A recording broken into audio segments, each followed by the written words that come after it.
as it tried to escape, bumped into one of the wrestlers, and he was then turned to a vampire, same as everyone else. It was a perfect plan for him. If he escaped Kevin and Ariel, if they couldn't stop him, they would for him.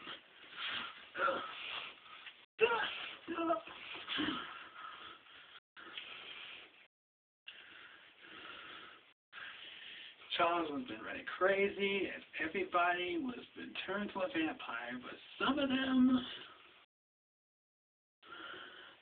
just ran out of hell.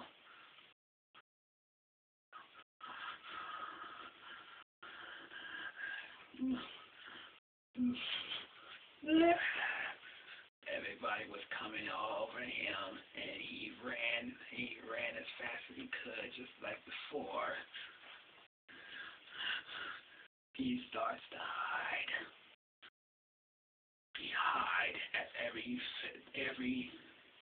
turned vampire ran through him, ran over him, and wasn't caught unnoticed.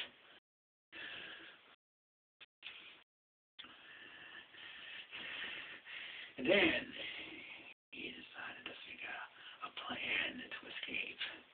That's when he turned to finally his long-awaited nemesis, JBL, who has not been turned. And now they almost wanted their rivalry to begin. But with this vampire fiasco going on, they decided they would work together. Well, not actually yet, but hopefully they would escape.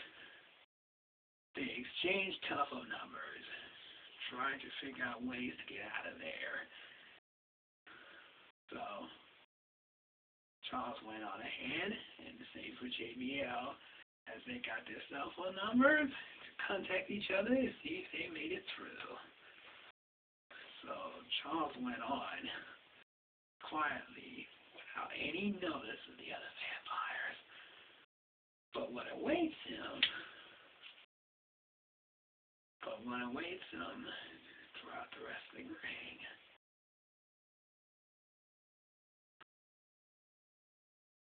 Maybe a trap, or maybe somewhere to find Kevin.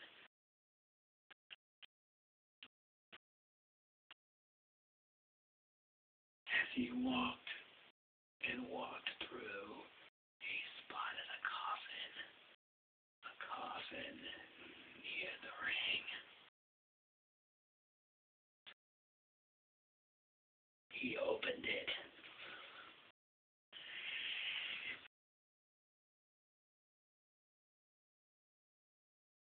Ariel was in it. He tries to wake her up carefully, but she knew he was coming.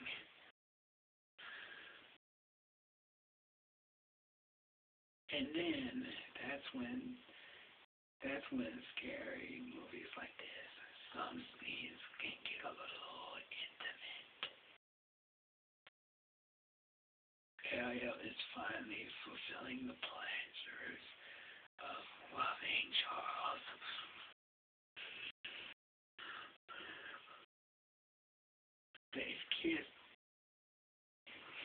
They've kissed inside the coffin.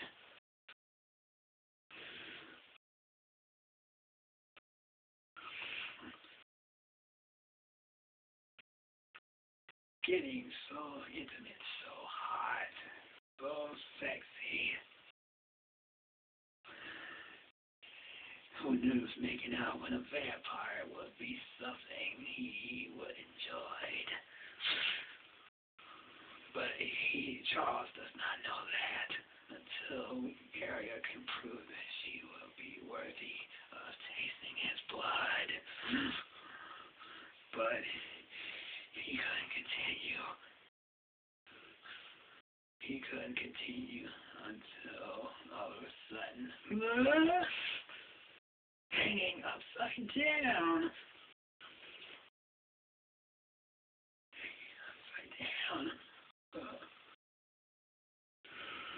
And it will also rip off his shirt, exposing the neck.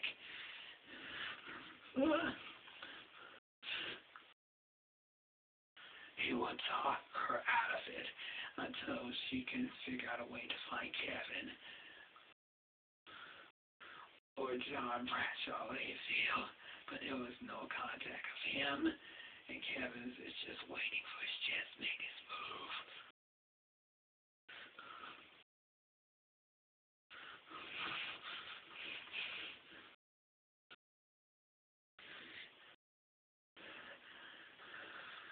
And then finally, the move was struck. Ariel is a vampire. He now sees that Ariel is a vampire.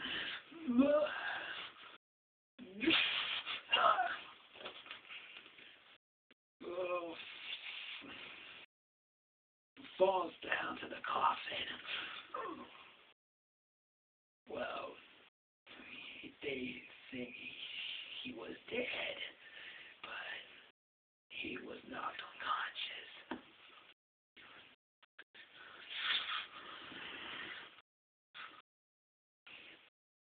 She was about to take his blood or kill him. Kevin finally arrived and ordered that he must live. Take him to a place that no one will be able to find him or able to escape.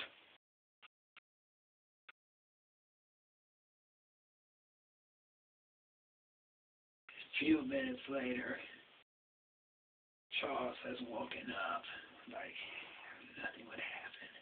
What just happened? He almost made out with a woman who turned out to be a vampire, and now he has been held captive in a place no one can ever find, and besides which, it's been chained like some kind of Samuel Jackson movie, Black Snake Moan, with him and Christina Ricci. Well, you figure that out when I say this. Finally has him surface in on his cell phone trying to contact John Bradshaw Layfield, but the worst part is he is standing next to him chained.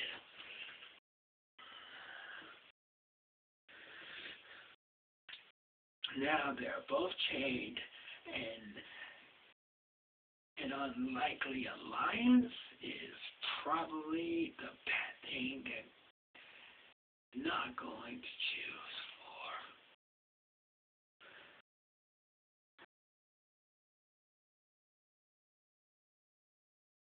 So JBL was captured along by Kevin all this time, without no chance of escaping. But now they got a bigger problem on their hands. Figure out where they are and how they can try to escape without having their necks impaled. But now their rivalry can finally begin as they fight amongst themselves.